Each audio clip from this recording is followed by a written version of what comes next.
Greetings and welcome, my friends. This is the Blackout, a mono black deck featuring a pile of removals, some card draw, a way to get men out of the grave, and a fleet that aims to end games. We have ways of generating tokens and sacrificing them for card draw, as well as men that are difficult to deal with, and could provide an advantage over time. If we can take them down with the growing fleet, we'll rely on men and a little bit of drain to get the job done. It's a nightmare for the opponent that will lead to their Blackout. Let's get in there. We're playing Triple Bitter Triumph, the 2-mana removal that can hit any enemy or planeswalker. It will cost us 3 life, or we'll toss a card, but that's a small price to pay to be able to eliminate an enemy at instant speed. Nowhere to Run is an enchantment removal that will take out small enemies for 2 mana at instant speed. While the removal part is great, the other reason we're playing it is the static ability that negates hexproof and ward abilities on enemy men. With those out of the way, we're able to snipe just about any enemy without worrying about protective abilities. Obsessive Pursuit is a new card draw enchantment that comes wrapped with a couple of abilities that work to give us an advantage. When it enters, we get a clue token at the cost of 1 life. Then we'll get a clue for the same price to start every one of our turns. The token is an easy way to sacrifice a permanent and trigger the fleet duplication. As a bonus, whenever we sacrifice permanents, the pursuit will add counters to one of our men when we swing in, and if we sacrificed 3 or more permanents, our attacker will get not just counters for every permanent we sacrificed, but they'll gain lifelink as well. Not only are we boosting an attacker, but the life gain can help us recover some of the life we've lost to our own enchantment. The Terminus of Return is a solid mana rock that comes down early.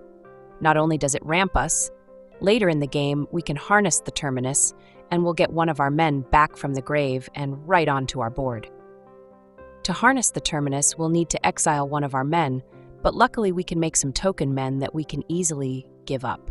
Day of Black Sun is a new sweeper that has flown under the radar and is being underutilized.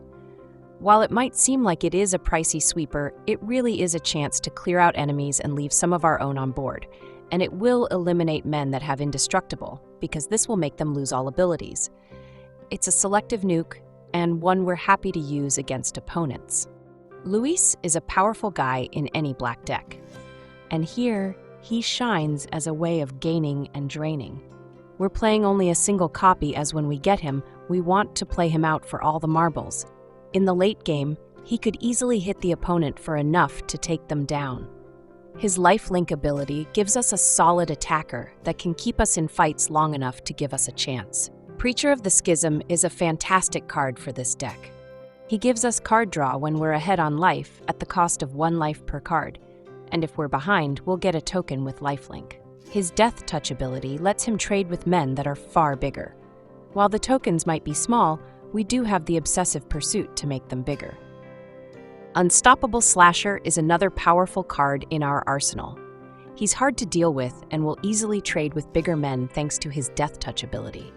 He cuts life totals in half, as we all know, so getting in hits means we have a life total that will get cut down a lot easier. We've got enough removals that it's possible to clear the way for the Slasher to do his job. Ruinous Waterbending is a sweeper for small men.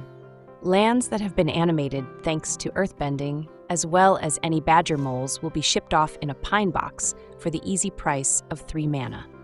Later in the game, we can waterbend 4 when we fire this off, and gain a life for every man that goes to the grave. The only men we lose when we fire this off are the Lily tokens, and we can always make more of those. Phoenix Fleet Airship is a potential kill card, seeing as we're designed to sacrifice tokens to be able to trigger the duplication ability. 1 turns into 2, then those turn into 4, and on the following turn we'll have 8 copies of the ship on board, and that is enough to turn them into artifact creatures. If all we need is a 4 damages or less, any of our men can crew the airship to be able to get in hits, or we can crew it up to block opposing flyers. Liliana, Dreadhorde General brings to the table a set of abilities that we can use to gain an advantage. First and foremost is her card draw ability. When we lose one of our men, we'll get to draw a card. Her +1 loyalty generates a 2/2 token that we can easily use to block with, and when it dies, will trigger the card draw. Her -4 ability forces a sacrifice of 2 men. It's a great way to eliminate a pair of men that might be difficult to remove. Her ultimate is a game winner that will cripple the opponent and give us the advantage on board. The Rise of Sozin is a powerful sweeper in Saga form. Sure, it might cost 6 mana, but this will destroy all men on board. On Chapter 2, we get to name a card and exile all cards with the chosen name from the opponent's deck, hand, and grave. It's a great way to eliminate a problematic card from the opponent's arsenal. On Chapter 3, we get Fire Lord Sozin. When he attacks and hits the opponent, we can pay X mana to get men from the opponent's grave that are mana value X or less. To help him connect, Sozin has Menace, and if we're able to, we can use a removal or 2 to help clear the way. The Black Virtue is still a very potent card. Early in the game, we can use it to snipe smaller enemies, then later in the game, we'll play it out for its full price and get men back from any grave. It's a devastating way to gain the advantage on board. For lands, we're playing 3 Fountain Port, the special land that lets us generate tokens or sacrifice them for card draw. 2 Demolition Field, the special land we can use to snipe opposing special lands. 17 Swamp, and 2 Realm of Ko, the special land that can generate spirit tokens. Playing the deck is fairly simple. Keep the opponent's powerful men off the table early while we build up. We have enough ways to sacrifice permanents that we can easily get our airships to make copies of themselves turn after turn. We can snipe enemy men, and we're fully capable of clearing them out in numbers. And we have ways of getting men out of our grave as well as theirs. If the airships can't take them down, all their men plus ours should do the trick. That's the deck, boys. Let's go play some games. Do you want to play a game? This is Frogger. No, wait, it's Krogger. We're stuck between a Krog and a hard place. We're kicking things off with a 4-lander. The concern here is that we don't have a play until turn 3. Not even a single removal. Mull. Then we get a 3-lander that looks nearly the same. If we go down to 5, we might end up with a similar hand yet again. Let's make a stand here, keep. We'll ship the Rise of Sozin, it's our most expensive card. We drew a Demolition Field. We got that 4-lander the Shuffler was trying to give us.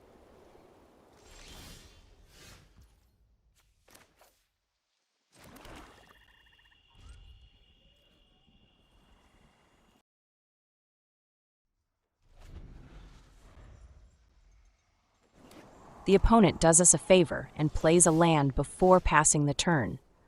We're under no pressure, which is great because we don't have any removals. We hit 3 mana and we'll play out the Preacher. With any luck, we'll get a card or 2 before he finds himself in an early grave.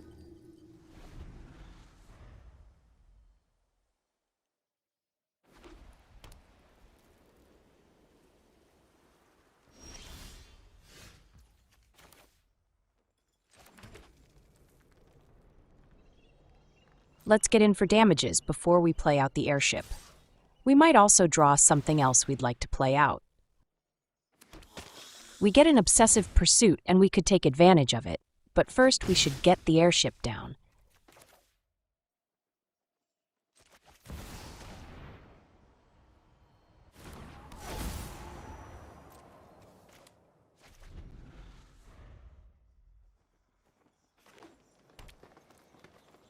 They fire off a Day of Judgment, a board wipe for 1 card that has already replaced itself. That's how good the Preacher is. We'll play out the Pursuit this turn. We'll get a clue right away and we'll use it to draw another card. These clue tokens will hurt us, but we're also making Airship copies while drawing more cards.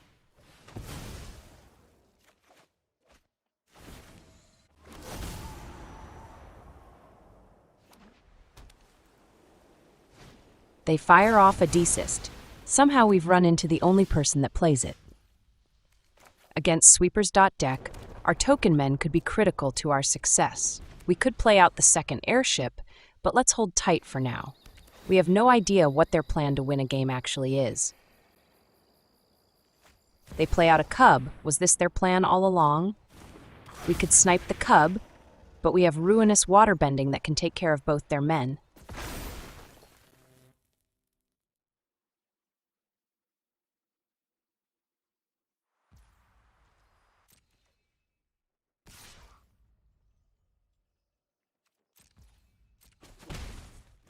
For now, let's make a spirit token that we can send on our turn. We draw a virtue, which is great. We'll use it to snipe their cub after we send in the token.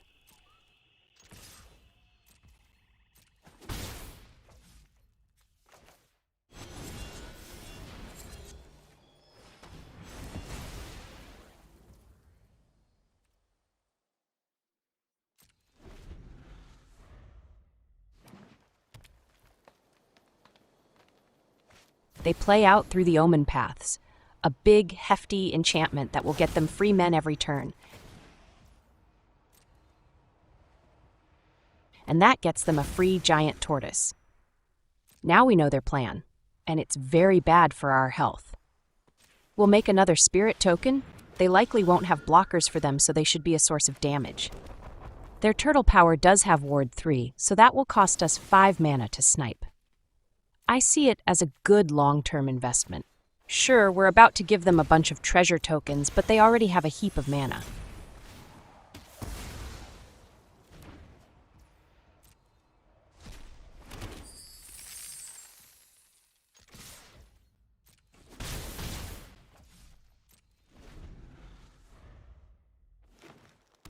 They play out a Knights of Round, and that doesn't even include what they could get from their omen paths.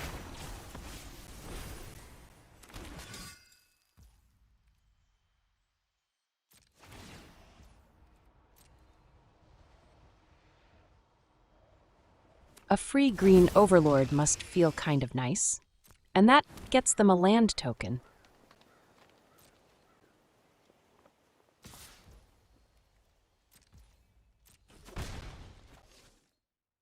We'll snipe one of their lands. We are likely looking at using the Ruinous Waterbending on our turn, so we won't worry about their animated land.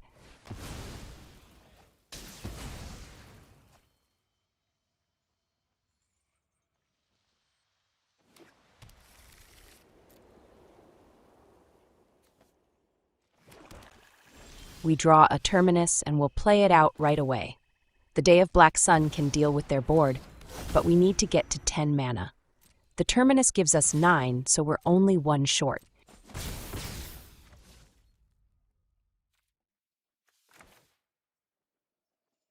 It looks like we can pay the extra waterbending cost and gain a life for the men that go to the grave.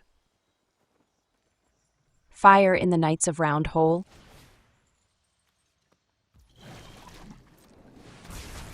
We fall 1 short of taking out their Knights of Round. We'll have to hope for another mana, and we're going to need it soon.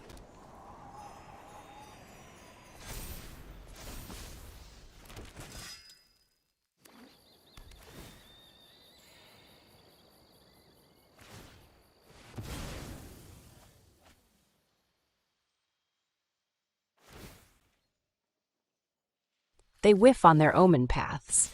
That's too bad, for them. We don't draw a land, but we do get a sweeper. All but the Knights of Round will get cleared out.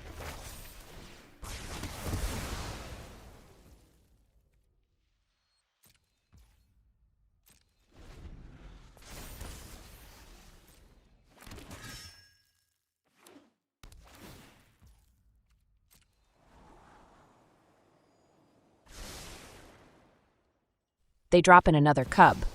That's really the least of our worries.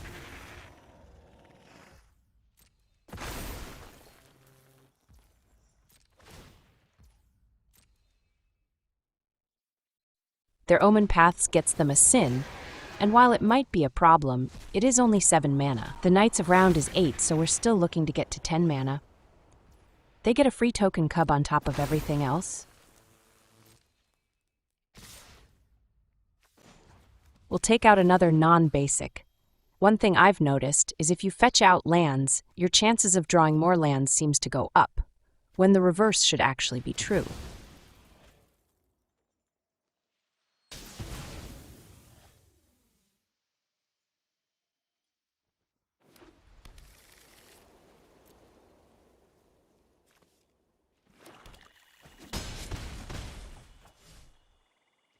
That's our 10th mana, boys. Strap on a fresh set. We're resetting this board. But first, let's take out their Knights of Round. Of all the men we've seen, We have to make sure they don't get another one of those. They only have the one. It looks like the rest of their deck is a pile of sweepers, a few big men, and some small fries.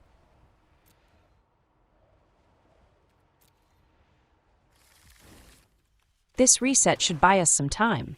At least we hope it does. Just making sure Sin is 7 mana, and it is. He's going down the hole with the knights.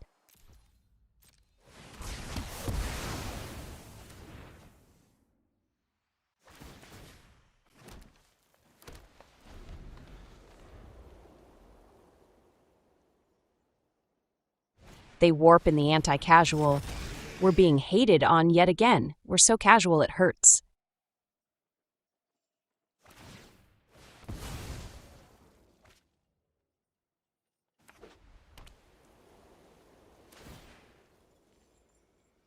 They whiff on the Omen Path's trigger yet again, so sad to see. Their anti-casual gets them a free lookout. The frogs are strong with this one.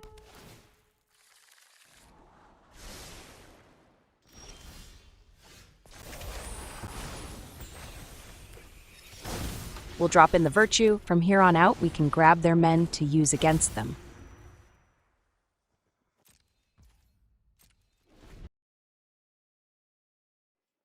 They play out the anti-casual, which is a big surprise since I was expecting them to fire off their sweeper now that we have Sozin on board.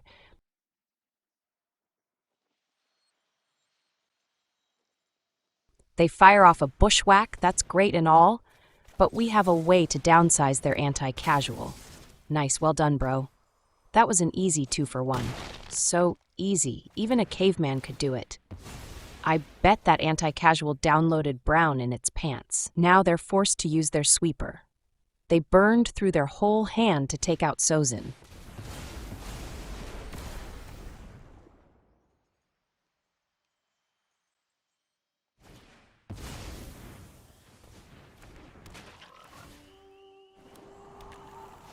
Their Omen Paths gets them a free anti-casual.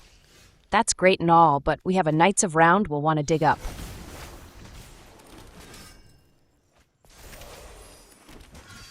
We don't have any way to sacrifice anything, but let's play out the airship anyways, just in case.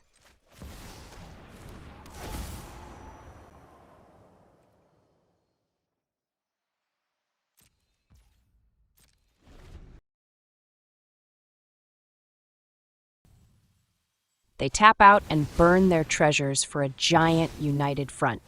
Those treasures sure came in handy if they're finally using them now.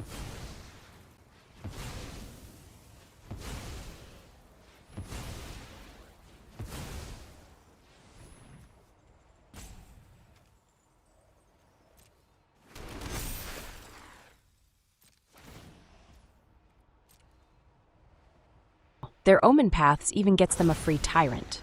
Isn't that just dandy? They send it, but it's not a serious attack. We'll block up.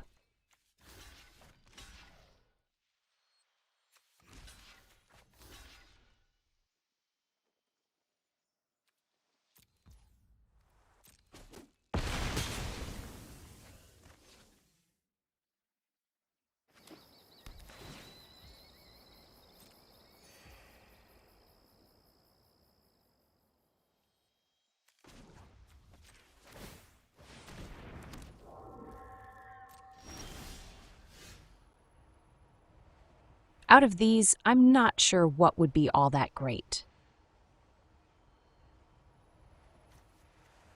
The anti-casual would give us a draw, which is fine. The Green Overlord does provide us with a token land. That might be the way to go.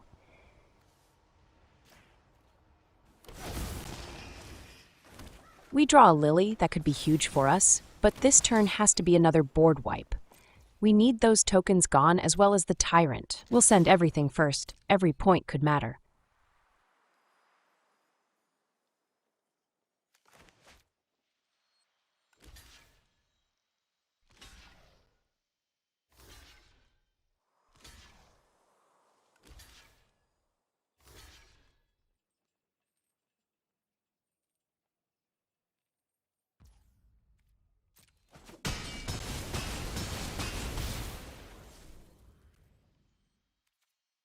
And now we clear out all men minus our knights of round. Smell you girls later.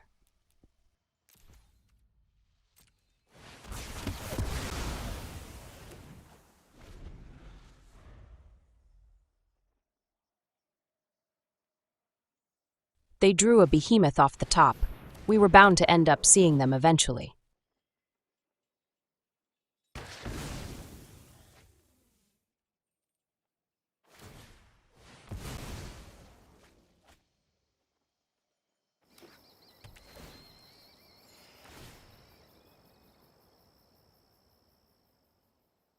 And their omen paths gets them another one.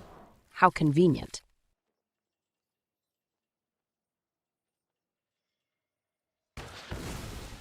We drew a pursuit, but the best thing to play out now is Lily.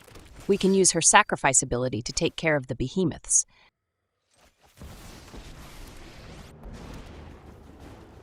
I require servants. Your corpse will volunteer. Don't speak ill of the undead. That gets us a preacher and a land. We'll play out the preacher. Those are token men we'll get when we send him in. Tokens with lifelink. We'll even go with the pursuit. Sure, it could cost us some life along the way, but the draw will be worth it.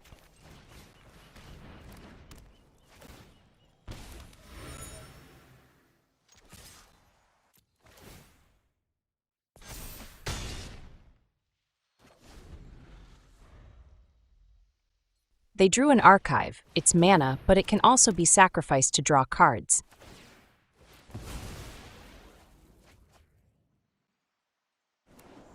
They ended up getting another board wipe, which saves their life. We were about to unlock the indestructible token from the Knights of Round. We do get to draw a pair of cards, though, thanks to Lily. That's a slasher, and our Luis, he's good for a 10-point life swing with the mana we have at the moment. We drew a land, so that makes Luis an 11-point swing. For this turn, we'll play out the slasher. If he connects, it makes Luis lethal.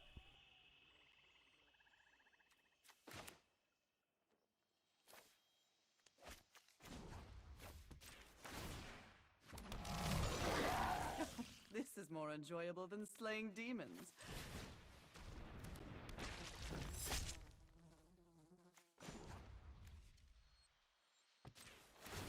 We'll harness the power of the Terminus, and we can sacrifice a zombie token to make sure we power up.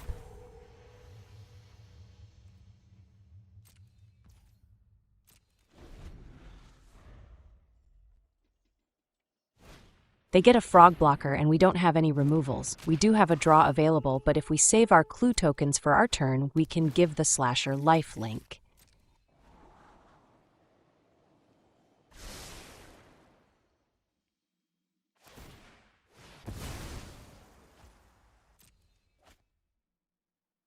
And that's another frog blocker. What? The Frogman.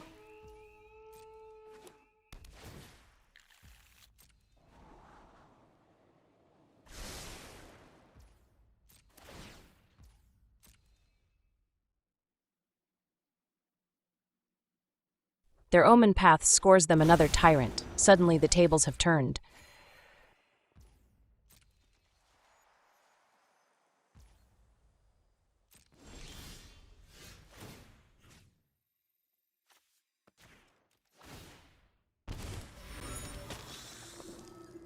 Again, we're up to a 12-point Luis, but unfortunately they gained life, and it's likely our slasher won't get through. We'll just level Luis. We need the life more than they do. And he'll give us an excellent blocker to their tyrant.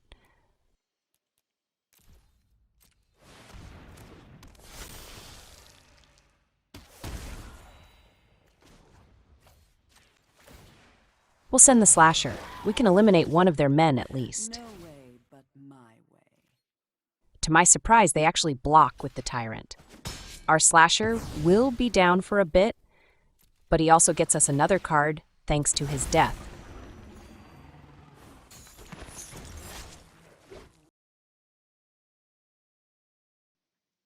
They fire off another united front. That's another heap of tokens for them. More than enough damage to take us down.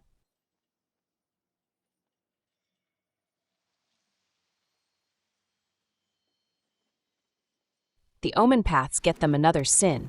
That's a guy we won't be able to block.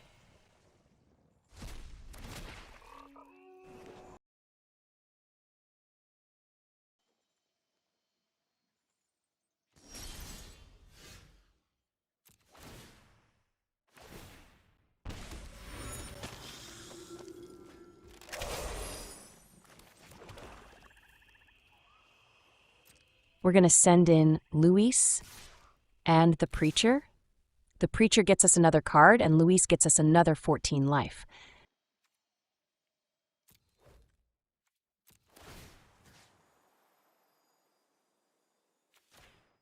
The Preacher draw is a land. That's a flub. Can we get a do-over, a mulligan?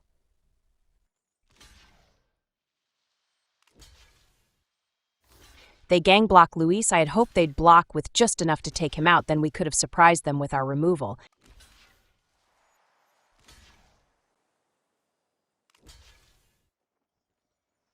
And they go gangbusters on the Preacher as well. We won't be able to save our men, but that also gives us another pair of cards.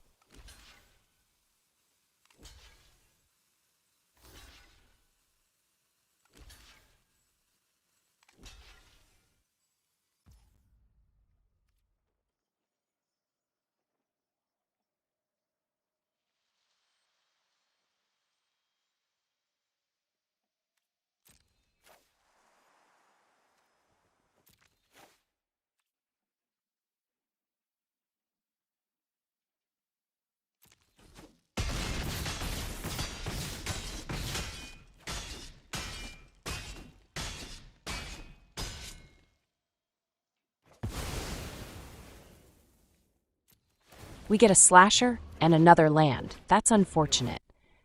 We do have another pair of Ruinous Waterbending in the deck. All we needed was one. We'll cut their numbers with Lily. It's unfortunate, but there's no way to keep her on board when they send it on their turn. Wake up and smell the decay.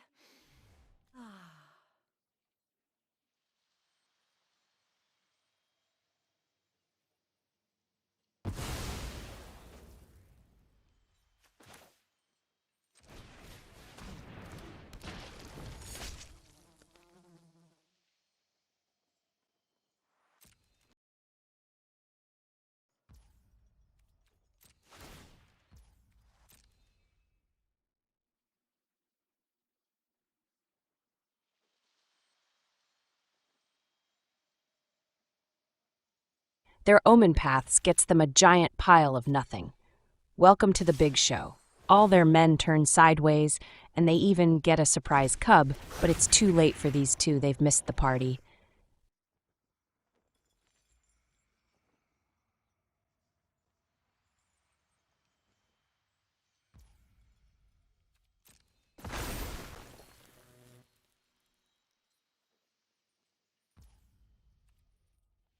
We'll block their frogmen. We're getting them the frog out of here.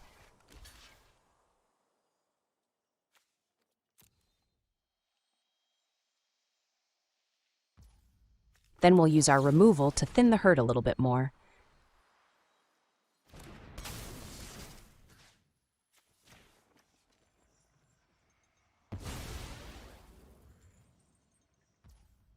We'll crack a clue for a draw. It's an emergency. We need to break the glass. That gets us a timely removal. We can snipe their Sin, and that's another 7 points we'll save ourselves, and suddenly it doesn't look so bad.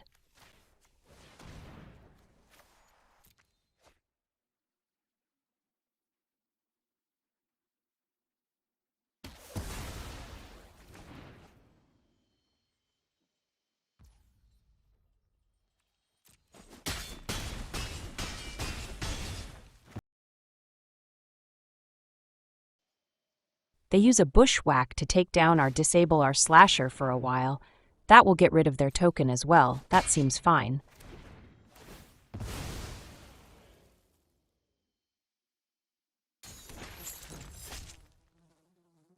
The drop in a green overlord as the final nail in our coffin.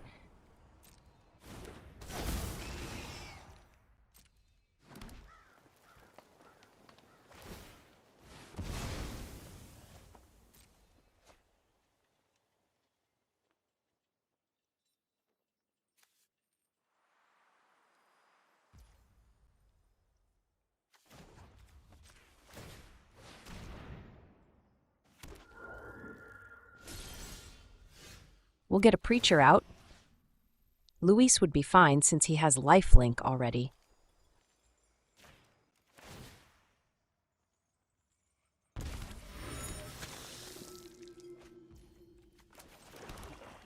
Let's start cracking some of these clue tokens. That's another virtue. We just need to survive another attack, and that could work wonders.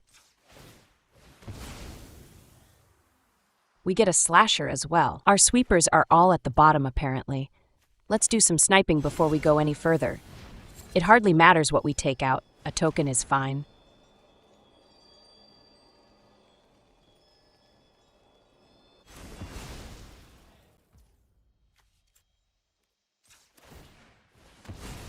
After all these years, we finally get a fountain port. That's card draw we could have been getting.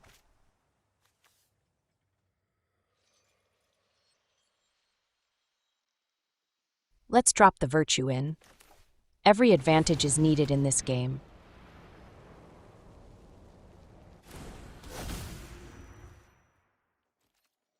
Let's send it. We ate 3 of our clues, so one of our men will get a boost as well as lifelink for the turn.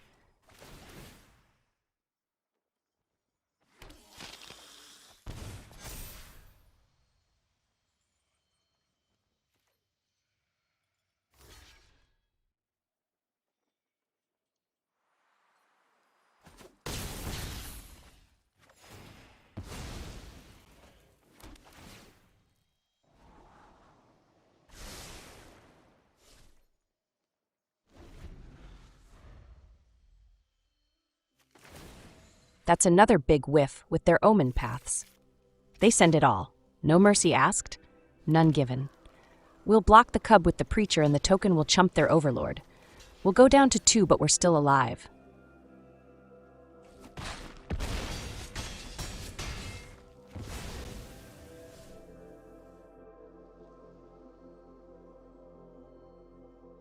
They clear the board with a Beyond the Quiet. Oopsie poopsie, bro. You flushed your wind down the crapper. They follow up with a desist to clear out what's left, minus our indestructible Terminus. We do lose our virtue, but it's fine. We have another. We'll reload our board. Let's get Luis for the life gain, and then we can play out the slasher and the virtue.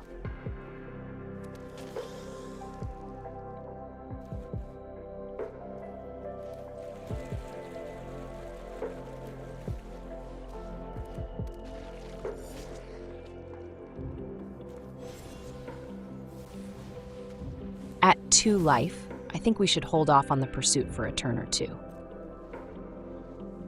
They've pulled so many cards out of their deck. Let's check out the numbers. That's 5 cards left in their deck. Nice. They play out another Omen Paths. I don't even know if they have anything left to pull out. All the men are in the grave.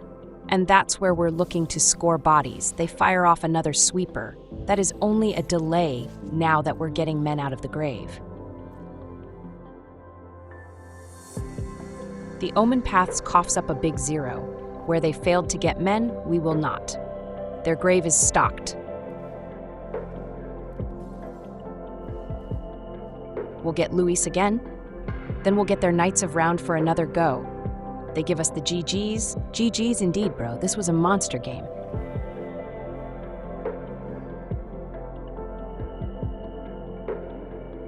And that, my friends, is another satisfied customer.